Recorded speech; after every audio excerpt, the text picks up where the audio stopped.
Neste sermão, continuaremos a lidar com o texto do versículo 5, que foi incluído no sermão anterior, onde já havíamos começado a abordá-lo. Quando o dia da festa terminava, Jó mandava buscar seus filhos e os abençoava. Então, levantando-se pela manhã, oferecia holocaustos de acordo com o número deles, pois disse: é possível que meus filhos tenham pecado e não tenham glorificado o Senhor em seus corações. E assim fazia Jó todos os dias. Jó 1, 2 a 5. No último sermão, começamos a discutir o que significava quando Jó santificou seus filhos ou ordenou que cada um se santificasse.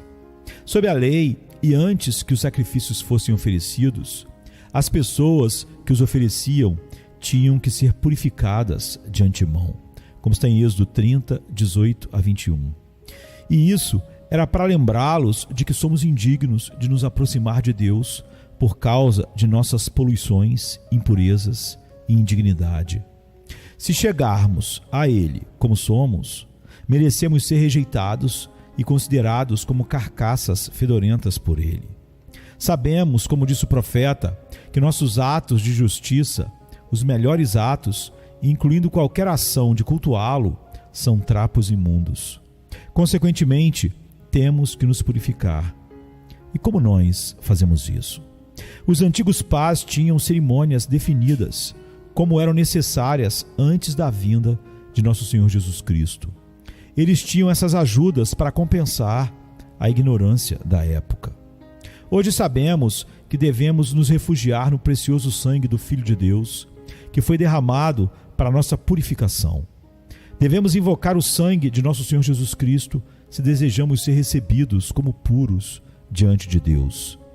Mesmo nosso culto seria apenas pecado horrendo sem o sangue de Cristo.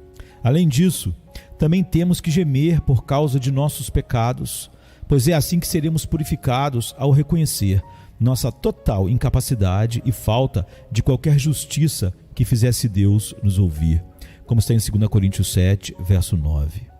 Em outras palavras, se estivermos conscientes do mal dentro de nós, experimentaremos simultaneamente uma tristeza, até mesmo um ódio, porque fomos tão infelizes em cada ato, até mesmo os melhores, pelos quais em nós mesmos sempre ofendemos nosso Deus. É assim que ainda experimentaríamos a verdade e a realidade de nossos pecados sem as figuras que existiam antes da vinda de nosso Senhor Jesus Cristo. O que temos que fazer toda vez que precisamos invocar a Deus? Cada um de nós deve considerar nossas fraquezas e contaminações. E se estivermos descontentes com elas, em como não glorificamos a Deus, e ao mesmo tempo pedirmos a nosso Senhor Jesus Cristo que nos lave, podemos, tendo sido purificados por seu sangue, ir diante da face de Deus, seu Pai, como puros, tão somente por causa de Cristo, sem somarmos nada à justiça perfeita dele. Agora, isso não é algo que temos que fazer apenas um dia por semana ou por um certo período de tempo, mas devemos fazê-lo continuamente pelo resto de nossas vidas.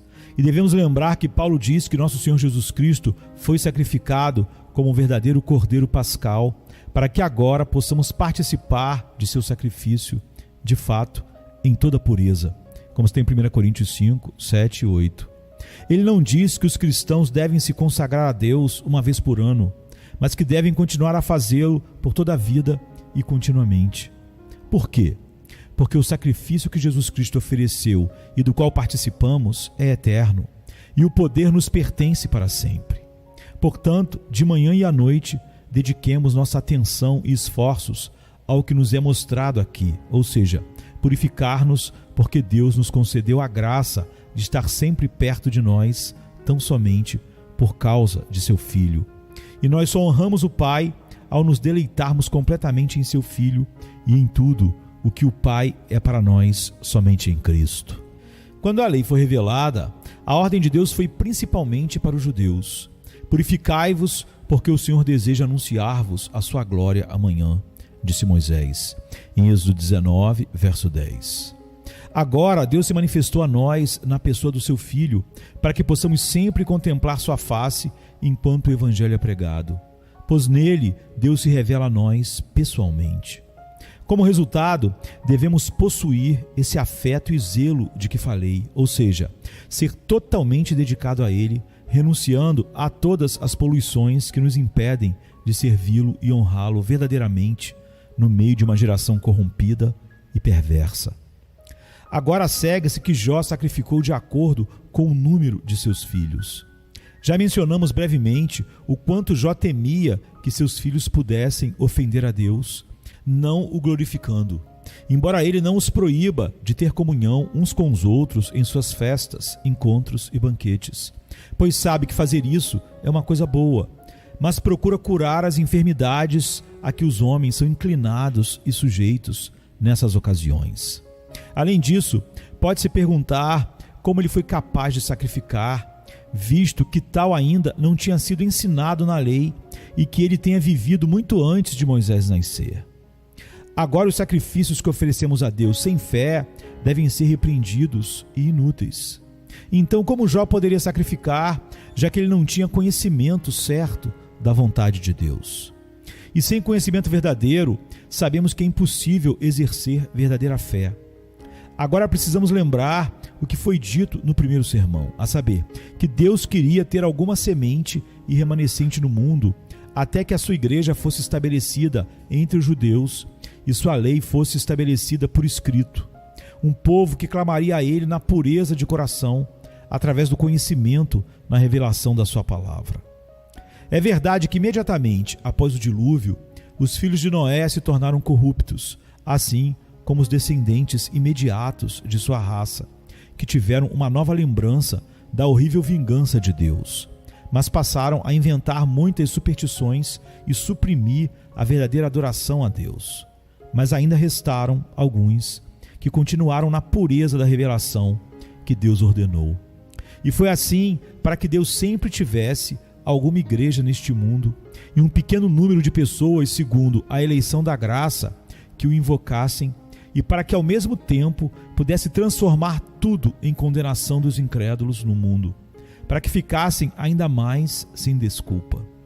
Sabemos que os homens sempre tentam usar a ignorância como desculpa, pensando que são absolvidos diante de Deus se tiverem essa proteção. Mas Deus quis que um pequeno número de pessoas o servisse com toda a pureza e fossem os juízes de todos aqueles que se desviaram, como todo homem em Adão naturalmente faz, e se afastaram completamente do caminho certo. Esse também era o papel de Jó. Sabemos de fato que Deus instituiu os sacrifícios desde o início do mundo, pois se tivessem sido criados por causa das vontades e desejos do homem, teriam sido mero lixo que Deus teria rejeitado, trapos imundos que só ofenderiam ainda mais ao Deus 3 vezes santo. E também sabemos que os sacrifícios de Abel foram preferidos aos de Caim por causa da fé. Gênesis 4:4 e Hebreus 11:4. Ora, se Abel tivesse inventado essa maneira de sacrificar a Deus, não poderia ter sido por fé, pois o essencial é que Deus nos guia e governa, e a fé nunca pode existir sem obediência à revelação de Deus. A verdadeira fé deve sempre responder ao que Deus instituiu claramente. Assim vemos que Deus foi o autor dos sacrifícios que existiram desde a criação do mundo. Quando Ele ordenou que os homens sacrificassem a Ele, Ele lhes disse por que eles estavam fazendo isso. Pois se os homens oferecessem animais sem entender o porquê, isso seria inútil. Isso seria apenas zombaria. Agora sabemos que Deus instruiu seu povo para a sua salvação. Portanto, não há dúvida de que quando Deus ordenou sacrifícios, Ele também explicou seu verdadeiro uso e como eles seriam proveitosos para eles, para a sua salvação. E assim eles saberiam que eram indignos de se aproximar dele e mereciam a morte. Que eles tinham que reconhecer que todos eram culpados, mas que também perceberiam que ainda havia uma maneira de se reconciliar com ele. Um sacrifício que ele mesmo haveria de prover. E esses apontariam para aquele sacrifício final. Observemos primeiro que aqueles que utilizaram corretamente os sacrifícios segundo a vontade de Deus, testemunharam que eram culpados de morte e da ira infinita de Deus, como se estivessem aceitando uma obrigação autêntica de alguma dívida impagável por eles mesmos. É por isso que Paulo, falando aos Colossenses sobre as cerimônias da lei, as chama de dívidas e certificados de dívida. Colossenses 2,14, que devem subjugar os homens diante de Deus para mostrar que eles não podem escapar da condenação da morte eterna sem um remédio dado soberanamente por Deus, por sua misericórdia gratuita e soberana. Agora, é uma lição boa e útil quando os homens reconhecem e confessam que são culpados diante de Deus e encaram diretamente o fato de que, quando o animal é morto em sacrifício, é isso que eles merecem por causa de seus pecados. Foi assim que Deus quis levar os homens à humildade. Ao mesmo tempo, Ele também queria dar-lhes a esperança de que, apesar de serem tão miseráveis, seria oferecido um sacrifício que purificaria seus pecados. Agora, os pagãos faziam a mesma coisa, mas sem fé, porque não conheciam a Deus a quem deviam homenagem. Por outro lado, eles não sabiam que sua adoração era aceitável a Deus. Eles, não sabendo isso, apenas tentavam, como é comum em toda a religiosidade humana, barganhar com Deus, o que só aumenta a culpa humana. Em uma palavra, eles não sabiam com que fim ou propósito estavam sacrificando. Consequentemente, tudo foi feito por via das dúvidas, como dizemos. Foi um esforço inútil. Deus detestava todos os sacrifícios que eram oferecidos sem entendimento e sem fé. Como odeia todo culto hoje que não esteja baseado em toda a verdade do Evangelho da Graça e não somente em parte dele. É verdade que havia pompa e cerimônias suficientes, mas isso não significava nada porque, como ensina o apóstolo, os sacrifícios não tinham valor externo a menos que fossem baseados na obediência a Deus e a sua palavra, como está em Hebreus 11, 4 e 17. Agora, é verdade que Jó não tinha a lei escrita, mas é suficiente que ele tivesse o ensino que veio de Deus a Adão e que Noé deu a seus filhos. Aqueles que perseveraram nesse ensinamento não foram ensinados por homens, e embora ouvissem o ensino por meio de homens, consideravam essa regra como vinda de Deus, pois de fato era suficiente que Deus os instruísse sobre sua vontade sem usar profetas, como ele fez subsequentemente. Assim, vemos agora que os sacrifícios de Jó não foram feitos de forma imprudente, mas com fé segura na palavra de Deus, apontando para o sacrifício final e único, Jesus Cristo. Quando lemos Noé sacrificando a Deus após o dilúvio, entendemos que quando ele pegou animais sem defeito, ele estava sendo instruído do céu, como está em Gênesis 8, 20. Não era a sua responsabilidade fazer distinções entre animais e dizer: estes são puros e imaculados, esses são impuros. Deus teve que lhe dar essas instruções. O homem não define o que é puro ou impuro. O mesmo vale para Jó. Não que ele seja o definidor do que é aceitável, mas que ele esteja seguindo a vontade de Deus que o guia e governa. Essa é a característica da fé, como dissemos. Sendo isso verdade, a primeira coisa que devemos notar é que, desde o início do mundo, Deus permitiu que os homens andassem nas trevas ao fornecer evidências pelas quais eles teriam sido condenados por serem amaldiçoados e que, além da revelação geral, essas cerimônias externas foram o bastante para condenar e deixar indesculpáveis os incrédulos. Além disso, vemos também como os homens estão completamente entregues ao mal, visto que pervertem as coisas boas e santas. E quando Deus lhes fez conhecer sua vontade, eles a mudaram completamente.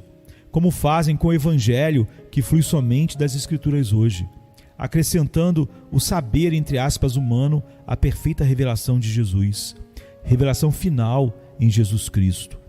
Já que vemos que os homens são inconstantes dessa maneira, percebamos que precisamos orar para que Deus nos contenha e não permita que nos desviemos da pureza de sua adoração. O que aconteceria se Ele não nos retivesse? Também sabemos que não basta adorar a Deus em aparência e com alarde e inventividade.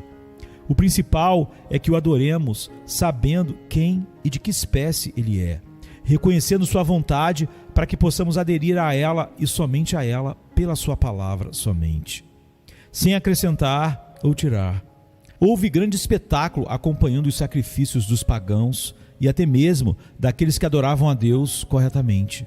No entanto, um grupo era réprobo e Deus os considerava abomináveis, e o outro grupo era aceitável para ele, se estivesse dentro da sua revelação. Os pagãos sacrificavam com grande pompa, com incenso e perfumes e afins, e os próprios judeus faziam o mesmo sob a lei. Então, o que temos? Os pagãos querem honrar a Deus sem conhecê-lo, porque não sabem quem é Deus ou sua majestade. Eles são obrigados a sacrificar aos ídolos que imaginaram e construíram em suas mentes, como muitos fazem na igreja de nossos dias. Deus não aceita adoração exceto aquela oferecida por aqueles que o conhecem. Isso é o primeiro ponto que deve ser fixado aqui. Agora, o segundo. A adoração a Deus deve ser espiritual. Os pagãos pensavam que Deus seria apaziguado oferecendo um boi ou um bezerro. Que zombaria! Como se Deus tivesse mudado de forma e, quando irado com os homens, pudesse ser apaziguado dessa maneira. Muitos pensam, mesmo na igreja de nossos dias, que podem apaziguar Deus assim também. Assim, a primeira regra da adoração é que ela deve ser espiritual. Devemos ver além dessas figuras visíveis, pois seu papel é nos levar a um objetivo celestial e não nos manter presos aqui embaixo neste mundo, sem elevar nossas mentes ao céu ou presos a algo que podemos fazer por nós mesmos. É assim que os fiéis sempre olharam para Deus quando sacrificaram, e também foram lembrados de seus vícios e pecados, para que se desagradassem com eles e vissem que não há nenhum bem em si mesmos. Os pagãos não sabiam nada sobre isso. Então, entendemos agora que não devemos ficar com o exterior quando se trata de adorar a Deus. Devemos chegar ao ponto principal, a saber, que temos que saber quem é o Deus que devemos adorar, como devemos nos aproximar dele e as cerimônias que devemos usar para nos levar a esse culto espiritual de que se fala aqui. Por exemplo, hoje os papistas têm muitas cerimônias como a nossa, pois se ajoelharão quando quiserem orar e seguirão outras práticas. Falarão de uma cruz, mas uma cruz completamente esvaziada do Evangelho, do escândalo da cruz. Bem, vemos que eles não sabem para onde direcionar sua atenção. Eles se ajoelharão diante de ídolos de madeira ou pedra e dessa forma mostrarão que não sabem quem é Deus. Ou muitos se ajoelharão diante de um Deus que criaram em suas mentes, ainda que não tenham feito imagem exterior dele. Como resultado, tudo o que eles pensam que tem em termos de religião é poluído e profano. Eles vão fazer muitas reverências e acenar com os braços, mas pervertem tudo porque não consideram o que Deus ordenou claramente em sua palavra somente. Em vez disso, eles seguem suas próprias invenções e ideias e pensam que fizeram muito quando juntaram muitos movimentos sem sentido. Consequentemente, eles estão trabalhando sem propósito, porque não seguem a regra da palavra de Deus. Todo o seu culto só aumenta seu pecado e culpa diante de Deus dessa forma. E é assim que nos diferenciamos daqueles que não percebem que existe um Deus a quem devemos adorar e ao qual devemos vir por meio do nosso Senhor Jesus Cristo somente, por sua graça soberana. E devemos servir de acordo com a sua palavra e sua palavra somente. Quando percebermos isso, poderemos dizer que os sacrifícios que oferecemos são agradáveis e aceitáveis a Deus. Mas notemos também que muitos até fazem mau uso e brutalizam esse método que é bom e santificado para adorar a Deus. Como? É verdade que não temos ídolos neste lugar hoje.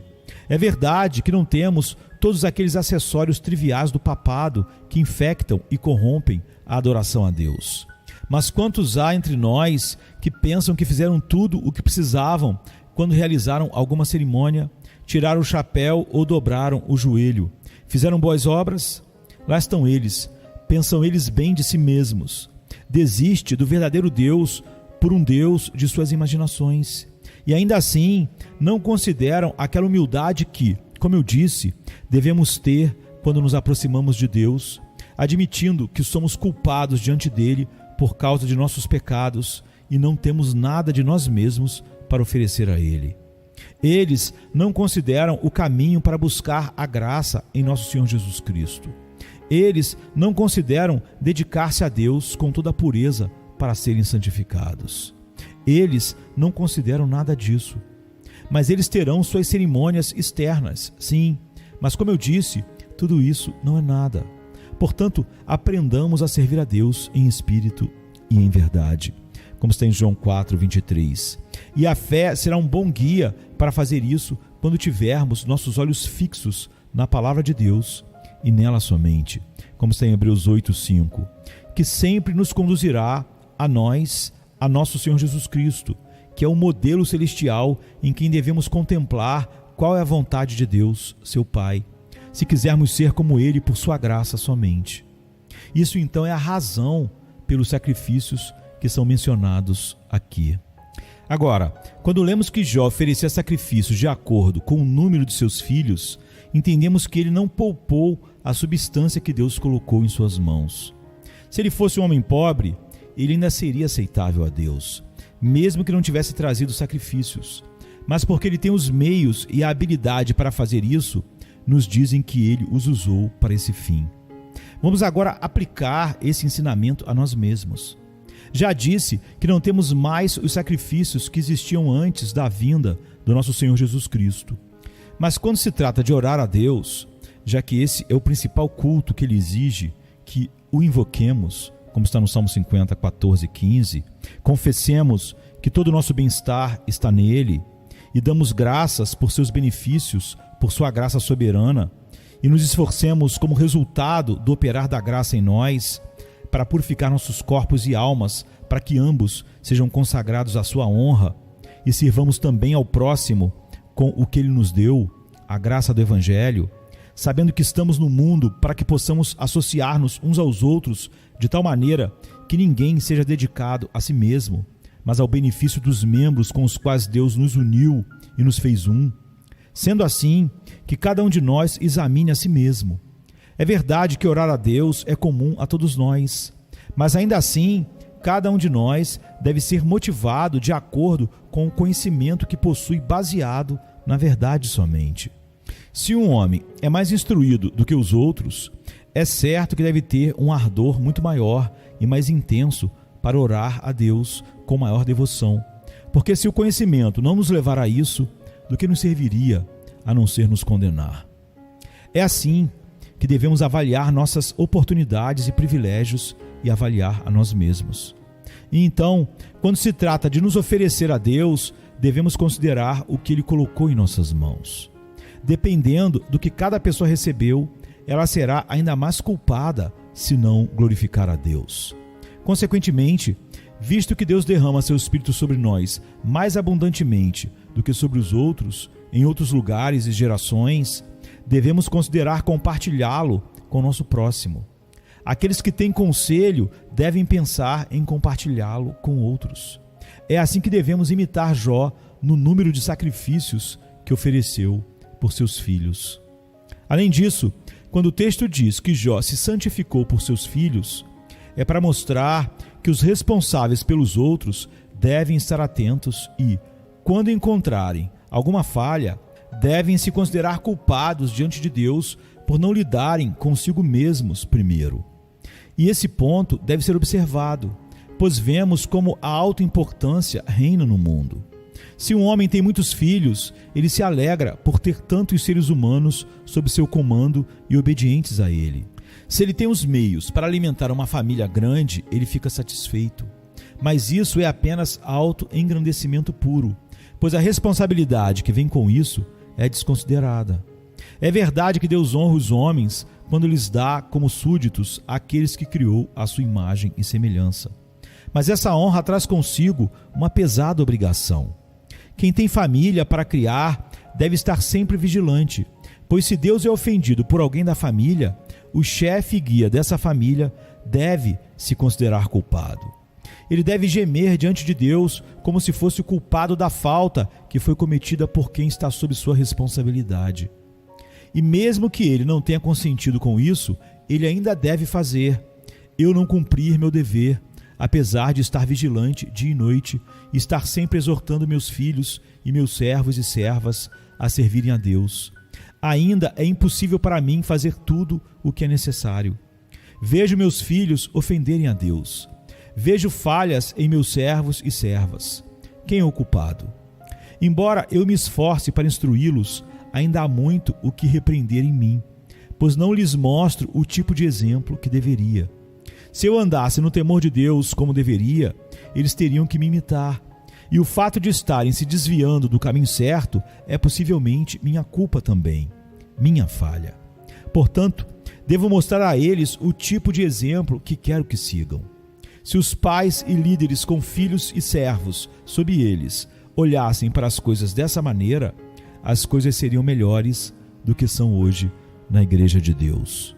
Os príncipes, magistrados, pastores e pais devem praticar isso especialmente. Eles devem estar vigilantes e vigiar cuidadosamente aqueles que são confiados a seus cuidados. Se houver falhas, eles devem se considerar culpados. Se reconhecem escândalos e atos dissolutos, é porque não cumpriram seu dever. O mesmo é, de maneira particular, verdade para os ministros da palavra. Se eles veem que a igreja não está sendo governada como deveria ser pela palavra somente e para a glória de Deus, que há distúrbios e desacordos, que até o nome de Deus é desonrado, eles devem se lamentar e assumir responsabilidade por isso, sabendo que Deus está mostrando a eles que eles não estão cumprindo o seu dever como deveriam. É por isso que Paulo diz que se humilhou por causa dos vícios que existiam na igreja de Corinto. Deus queria me envergonhar nisso, diz ele, em 2 Coríntios 12, 21. Paulo consentiu com a luxúria, os tumultos, a lascívia e os vícios semelhantes dos coríntios? Não, de forma nenhuma. Ele tentou repreendê-los por tudo isso. Ele poderia ser acusado de mostrar-lhes o caminho para o excesso? Certamente não. Agora, embora tenha cumprido plenamente o seu dever aos olhos dos homens, ainda sente que Deus quis quebrantá-lo de alguma forma para que ele se entristecesse pelos pecados e excessos que recaíram sobre a igreja, cuja orientação e responsabilidade eram suas. Se Paulo, que tinha grande zelo por cumprir seu dever, ainda se sentia culpado quando havia algum mal na igreja, o que, eu lhe pergunto, será de nós, que somos frios como gelo quando comparados a ele? O que será daqueles que se preocupam apenas remotamente com a honra de Deus na igreja, contanto que lucrem com isso e permaneçam em sua posição, que para eles é a mesma coisa? Portanto, prestemos muita atenção ao que é dito aqui, que Jó sacrificou de acordo com o número de seus filhos, e prestemos atenção e nos humilhemos diante de Deus, e peçamos a Ele que nos perdoe não apenas quando o mal ocorrer, mas vamos impedi-lo sempre que podemos. Como? Deixe os pais manterem seus filhos em rédeas muito curtas. Que os líderes cuidem para que Deus seja servido e honrado acima deles e somente a glória de Deus seja o alvo comum de toda a igreja. Que seus lares sejam governados com toda a pureza para que sejam como pequenas igrejas de Deus. Todos os pais têm essa responsabilidade.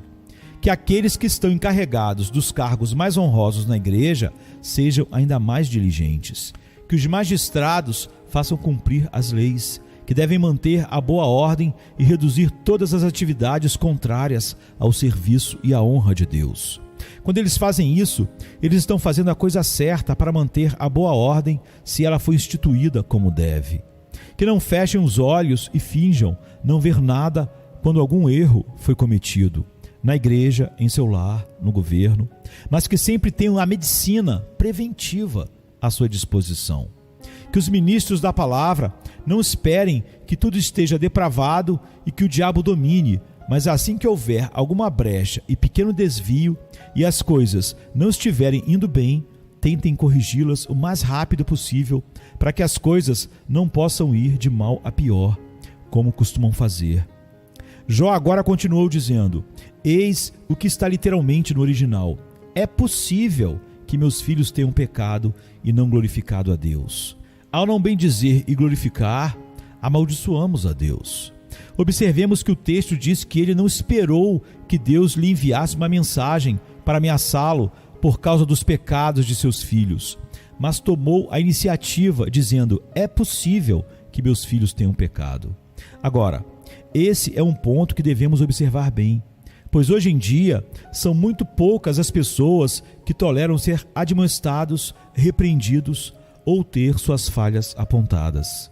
Mesmo que seus vícios sejam notórios em todos os lugares, eles encontrarão uma maneira, se puderem, de cobri-los e se desculpar e racionalizarem.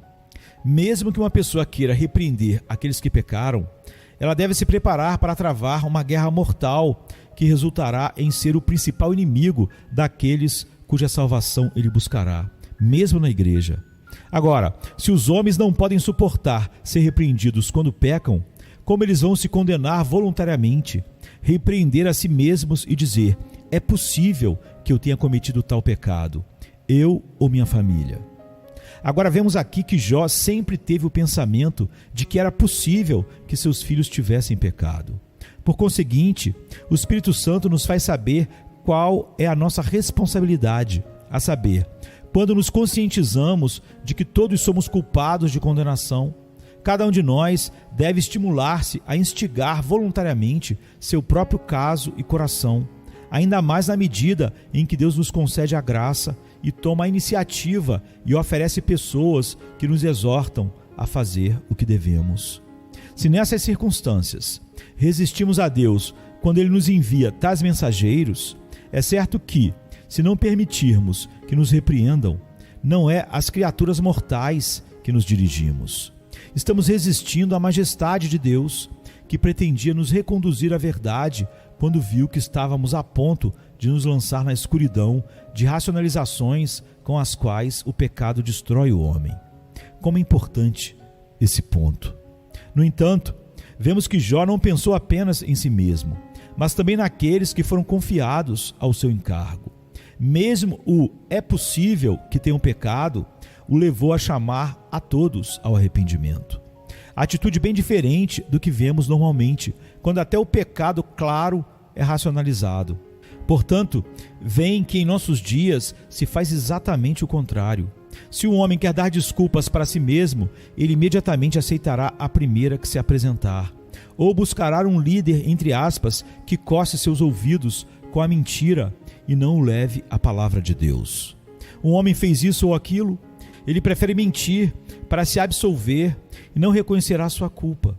Se tiver amigos, filhos ou servos, procurará entre eles alguém para atestar por ele. Ouvi dizer que foi feito, mas não tive nada a ver com isso. Vemos que a maioria das pessoas procura esse tipo de buraco para se esconder. Agora Jó está muito longe de colocar esse fardo sobre os outros, pois ele sabe que se seus filhos pecaram, ele terá que prestar contas. Portanto, aprendamos a não os consolar com nossa hipocrisia e continuar em nossos vícios, que devemos remediar na medida do possível. Essa é a lição que nos é dada aqui. Ainda poderíamos perguntar se Jó teria que se atormentar dessa maneira sem nenhum propósito, a menos que seus pecados fossem conhecidos por ele. Parece que certamente é suficiente para um homem estar ciente de que pecou, que naquele momento ele está humilhado diante de Deus. Mas parece ir longe demais imaginar que fosse possível que tivesse pecado e não glorificado a Deus, e isso já o levasse ao arrependimento e contrição. Primeiro, vamos lembrar o que Salomão diz no capítulo 28. Bem-aventurado o homem que teme, ou se faz temer, pois a palavra significa isso, isto é, aquele que se faz temer, mas aquele que endurece o coração, diz ele, cairá em todo mal. Provérbios 28:14. Quando Salomão fala dessa forma, ele nos diz que devemos andar com grande preocupação, considerando a nós mesmos, se poderíamos ter cometido algum pecado, e apenas a possibilidade deveria nos levar à contrição. Tamanha é nossa vontade de, em tudo, glorificar a Deus. Agora, esse temor tem uma borda dupla. Em outras palavras, devemos temer pelo futuro e devemos temer pelo passado. Temer pelo futuro, sabendo bem que devemos trilhar um caminho reto em todos os nossos caminhos, sempre sendo prudentes e hábeis, perguntando a Deus, como o profeta Isaías ordena em Isaías 32, e nos encomendando ao seu Espírito Santo para que ele nos dê a sabedoria de não vagar sem rumo em qualquer direção que não seja a glorificação do seu nome. É assim que devemos ter medo do futuro. Quanto ao passado, embora não tenhamos consciência dos pecados que cometemos e dos muitos vícios que passaram diante dos nossos olhos, devemos, no entanto, pensar neles, nos desagradar por causa deles e nos condenar. É assim que devemos ter medo em relação ao passado e ao futuro.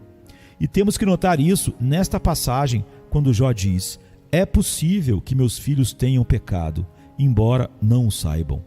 Essa é a preocupação que precisamos experimentar se quisermos ser motivados a pedir a Deus que perdoe nossos pecados, para que Ele não nos permita cair em nenhum aspecto, mas continuemos no caminho que Ele nos mostra.